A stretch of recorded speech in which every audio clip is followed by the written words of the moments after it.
Olha só, gente, desde que começou nosso encontro de hoje, a gente está falando sobre as calçadas. As calçadas muitas vezes podem ser verdadeiras armadilhas. E a queda é a sexta causa de mortes entre idosos. Para falar sobre esse assunto, recebo hoje aqui o fisioterapeuta Michel Maggi. Ele percebe lá no consultório dele que a maior parte das pessoas que procura o consultório procura por causa de quedas. Não é isso, Michel? Muito bom dia, obrigado por ter aceitado o nosso convite. Bom dia, Márcia, bom dia. Realmente, Márcia, a queda ela é assustadora quando a gente começa a ver isso em questão de números, né? E o trabalho que a gente faz é justamente deixar as pessoas equilibradas, né?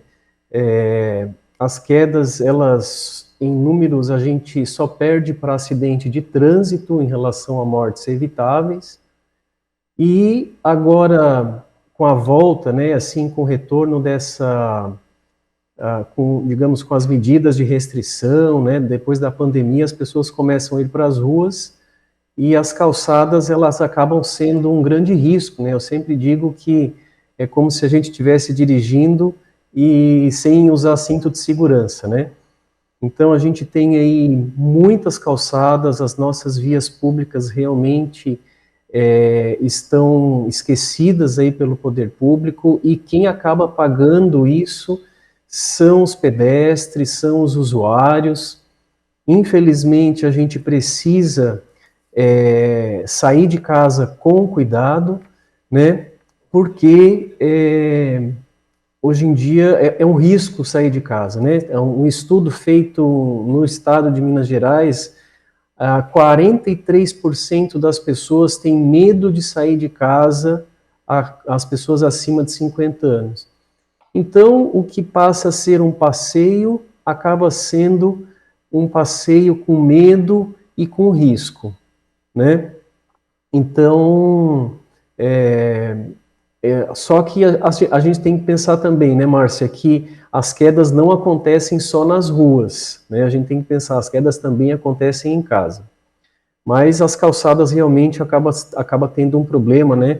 Aí o próprio cadeirante, né? Realmente a gente não tem condições adequadas para o usuário, para o pedestre, fazer um passeio com segurança. Bom, com relação às calçadas, gente, claro, a gente precisa dividir que a responsabilidade de fiscalização das calçadas é do poder público, mas a responsabilidade de fazer a calçada é do proprietário do imóvel que está ali, aquela calçada. E se você tiver algum tipo de denúncia para fazer, a gente viu aí que, infelizmente, tem várias calçadas em situação ruim, o melhor é procurar a ouvidoria de cada prefeitura, de cada município. Mas o nosso bate-papo aqui é no sentido de trazer o alerta para você que nos acompanha com relação ao risco da queda. Então, a gente tem que fazer o alerta para que as pessoas caminhem com cuidado. E aqui eu queria puxar também o assunto com relação à labirintite, porque eu sei que você faz um trabalho de recuperação das pessoas que têm disfunção no labirinto, que é um outro motivo de queda também. Você falou em queda dentro de casa,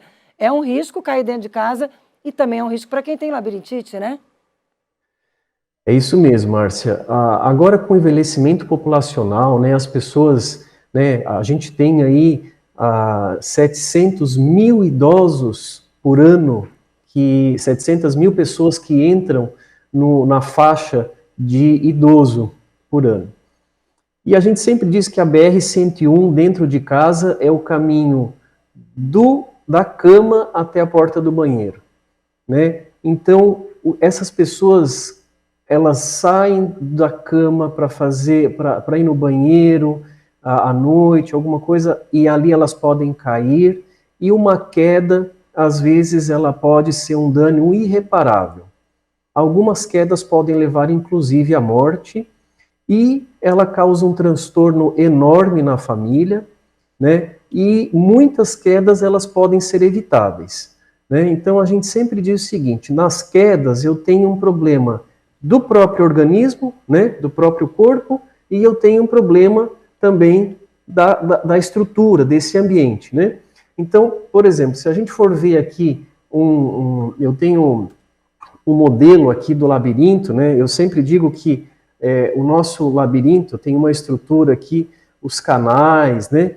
Todo um movimento de cabeça, quando eu olho para cima, quando eu olho para baixo, né? Agora que eu tenho um modelo, todo esse sistema de canais, né? Os cristais do labirinto, os famosos cristais do labirinto, aqui eu tenho uma porção um pouquinho menor. Então, quando eu tenho uma disfunção desse labirinto, quando eu tenho um labirinto que está funcionando diferente do outro, eu começo a ter sintoma de tontura. Então, a tontura, ela é um grande problema aí para quem já tem algum risco de queda, e essa tontura, ela precisa ser investigada, né? Então, assim, a tontura, ela é um sinal de alerta, ela precisa ser investigada, e através desse diagnóstico adequado, a gente vai conseguir fazer com que esses dois labirintos trabalhem de forma adequada para fazer com que ele mande uma mensagem para o cérebro dar esse equilíbrio corporal. Então, é possível viver sem tonturas, e as quedas, elas podem ser evitáveis. Muito importante esse alerta, muito importante a gente falar também que normalmente quem faz o diagnóstico de labirintite é o otorrinolaringologista, e aí o trabalho do fisioterapeuta é no sentido de buscar, através de exercício, que a pessoa consiga administrar essa questão, né, Michel? Perfeito, Márcia, perfeito.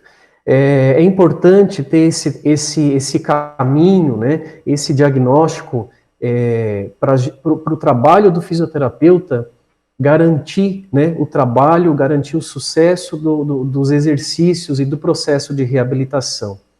Porque uma tontura, às vezes, pode ser um problema do labirinto, mas às vezes ela pode ser qualquer outra coisa. Pode ser um problema de tireoide, pode ser uma diabetes mal compensada, pode ser excesso de medicamentos que esse paciente toma, pode ser até um câncer. Então, precisa ser investigado.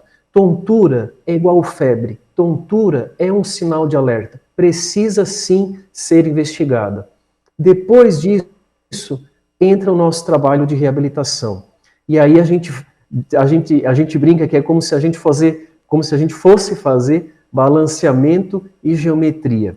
Fazer esses dois labirintos funcionarem iguais. Muito importante, gente. Vou encerrando aqui o bate-papo com o Michel Maggi, lembrando aí o que a gente falou sobre a questão do alerta da tontura, que não é normal, tem que ser investigada, e a questão da queda nas ruas, a questão das calçadas em mau estado de conservação, que podem ser uma armadilha e um perigo aí para quem transita nas vias públicas. Michel, muito obrigada pelos alertas, obrigada pela participação.